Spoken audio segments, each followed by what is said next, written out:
അപ്പോഴേ സഖാക്കളെ അവൻ്റെ മാപ്പ് വന്നിട്ടുണ്ട്.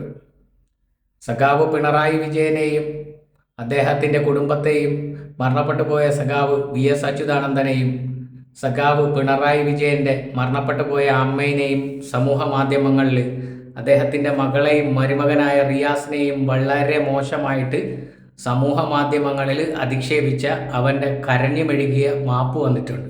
കണ്ടു നോക്ക്. മോനെ തള്ളയെ ഓളി പിണറായി വിജയ തള്ളയെ ഓളി സ്വന്തം മോള മുഹമ്മദ് റിയാസിന് കൂട്ടിക്കൊടുത്ത തള്ളയെ ഓളി പുണ്ടച്ചി മോനെ തള്ളയെ ഓളി പിണറായി വിജയ സഹാബ് VS അച്യുതാനന്ദന്റെ കുണ്ണ എടുത്ത് ഇരുന്ന് വായിലാണ് തള്ളയെ ഓളി പുണ്ടച്ചി മോൻ നിന്റെ മോളെ കൊണ്ട് കൊടുത്ത. നമസ്കാരമുണ്ട്. 2 ദിവസം മുമ്പ് ഞാൻ സഹാബ് പിണറായി വിജയനെയും മകൾ വീണയെയും അധിക്ഷേപിച്ചുകൊണ്ട് വളരെ മോശമായിട്ടുള്ള രീതിയിൽ ഒരു വീഡിയോ ചെയ്യുകയുണ്ടായി. എൻ്റെ തെറ്റാണ്, മദ്യത്തിൻ്റെ ലഹരിയിലായിരുന്നു.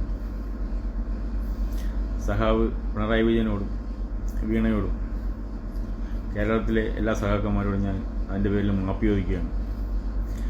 എന്നെ കൊല്ലണമെന്ന് പറഞ്ഞാണ് എല്ലാ സഹാക്കന്മാരും നടക്കുന്നത്. നിങ്ങൾക്ക് എന്നെ കൊന്നിട്ട് നിങ്ങൾക്ക് കൊന്നാലേ നിങ്ങൾ ജയിക്കുമെങ്കിൽ നിങ്ങൾക്ക് അങ്ങനെ എന്നെ കൊന്നിട്ട് ജയിക്കാം, എനിക്ക് കുഴപ്പമൊന്നുമില്ല. എന്നെ കൊല്ലുക, ജയിലിലടക്കുക, എന്തുവേണോ ചെയ്യാം, എനിക്കൊന്നും ചെയ്യാൻ കഴിയില്ല. എന്തായാലും ഞാൻ ചെയ്ത തെറ്റിന്, ഞാൻ ചെയ്ത വളരെ വലിയ തെറ്റാണ്. അങ്ങനെ ഒരു ബഹുമാനായിട്ടുള്ളൊരു പ്രതിപക്ഷ നേതാവിനെ, കേരളത്തിൻ്റെ മുൻ മുഖ്യമന്ത്രിയെ അങ്ങനെ അവമാനിക്കുന്ന രീതിയിൽ ഒരിക്കലും അങ്ങനെ ഒരു വീഡിയോ ചെയ്യാൻ പാടില്ലായിരുന്നു. എൻ്റെ ഭാഗത്ത് തെറ്റ്. ഞാൻ മദ്യത്തിൻ്റെ ലഹരിയിലായിരുന്നു. പിണറായി വിജയനോടും മകൾ വീണയോടും കേരളത്തിലെ എല്ലാ സഹാക്കന്മാരോടും ഞാൻ അതിൻ്റെ പേരിൽ മാപ്പ് ചോദിക്കുകയാണ്. ഒരിക്കലത്തേക്ക് നിങ്ങൾക്ക് ക്ഷമിക്കാൻ പറ്റുമെങ്കിൽ ക്ഷമിക്കുക, അല്ലെങ്കിൽ എന്നെ കൊല്ലുക, അത്രേ ഉള്ളൂ. എനിക്ക് വേറൊന്നും പറയാനില്ല. നിങ്ങൾക്ക് എന്തുവേണം ചെയ്യാം. കണ്ടില്ലേ, കള്ളു കുടിച്ചതിൻ്റെ പേരിലാണ് പറഞ്ഞതെന്നാണ് പറയുന്നത്.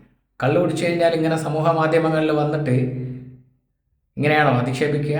10 വർഷം മുഖ്യമന്ത്രി ആയിരുന്ന ഒരു മനുഷ്യൻ, 81 വയസ്സുള്ള ഒരു മനുഷ്യൻ, അദ്ദേഹത്തിൻ്റെ പ്രായം പോലും ബഹുമാനിക്കാതെ മരണപ്പെട്ടു പോയ അദ്ദേഹത്തിൻ്റെ അമ്മയെയും അദ്ദേഹത്തിൻ്റെ മകളെയും മരുമോനെയും പോരാത്തതിന് മരണപ്പെട്ടു പോയ സഖാവ് VS അച്യുതാനന്ദനെ പോലും വളരെ സമൂഹ മാധ്യമങ്ങളിൽ വന്നിട്ട് മോശമായിട്ട് അധിക്ഷേപിച്ച അവൻ വന്ന് പറയുകയാണ് മാപ്പ് വേണോ? കള്ളു കുടിച്ചതിൻ്റെ പേരിലാണോ? കള്ളു കുടിച്ചു കഴിഞ്ഞാൽ ഇങ്ങനെ തോന്നിവാസങ്ങൾ പറയാമെന്ന് ആരെങ്കിലും പറഞ്ഞിട്ടുണ്ടോ? നീ പണ്ടും പല രീതിയിൽ ഇത്തരം തെറികളും മോശമായ രീതികളൊക്കെ വിളിച്ചിട്ടുണ്ട്. എന്നിട്ട് നീ ഈ ഒരു വീഡിയോ ഇട്ടതിൻ്റെ ശേഷം, കള്ളു കുടിച്ചതിന് ശേഷം നീ വന്നിട്ടൊരു പ്രതികരണം നടത്തിയല്ലോ. നീ എന്താ പറഞ്ഞത്? സഖാക്കൾ നരേന്ദ്രമോദിനെ തെറി വിളിക്കുന്നു, അതുകൊണ്ടാണ് ഞാൻ പിണറായി വിജയനെ തെറി വിളിക്കുന്നതെന്നാണ് പറഞ്ഞത്. ഇല്ലേ? എടാ, ആദ്യം മനസ്സിലാക്കേണ്ടത്, നമുക്ക് രാഷ്ട്രീയപരമായിട്ട് എല്ലാവരോടും വിരോധവും വിയോജിപ്പുകളും ഒക്കെ ഉണ്ടാവും. അത് രാഷ്ട്രീയപരമായിട്ട് പറയാൻ പഠിക്കണം. അല്ലാതെ സമൂഹ മാധ്യമങ്ങളിൽ വന്നിട്ട് ഇത്രയും മോശമായ പച്ചത്തെറികൾ വിളിച്ചിട്ട് അല്ലെങ്കിൽ ഒരു മാപ്പ് പറഞ്ഞാൽ തീരാവുന്ന പ്രശ്നമാണോ ഇതൊക്കെ? എന്താ പറയേണ്ടത് നിന്നോട്? ഇനിയെങ്കിലും ഇത്തരം കാര്യങ്ങൾ ആവർത്തിക്കാതിരിക്കുക. കള്ള് കുടിക്കുന്ന എല്ലാവരും കള്ള് കുടിക്കും. കള്ള് കുടിച്ചിട്ട് ആരെങ്കിലും തോന്നിവാസം വിളിച്ചു പറയലല്ല കള്ളു കുടിക്കാനുള്ള ഒരു ലൈസൻസ് എന്ന് പറയുന്നത്. അത് കഴിഞ്ഞിട്ട് വന്നിട്ട് ലേലുവല്ലു ലേലുവല്ലു എന്നെ അഴിച്ചുവിടുക എന്ന് പറയുന്നത് എന്താണിത്? ഒന്നും പറയാനൊന്നുമില്ല, അല്ലാണ്ട് നിന്നോട് എന്താ പറയുക?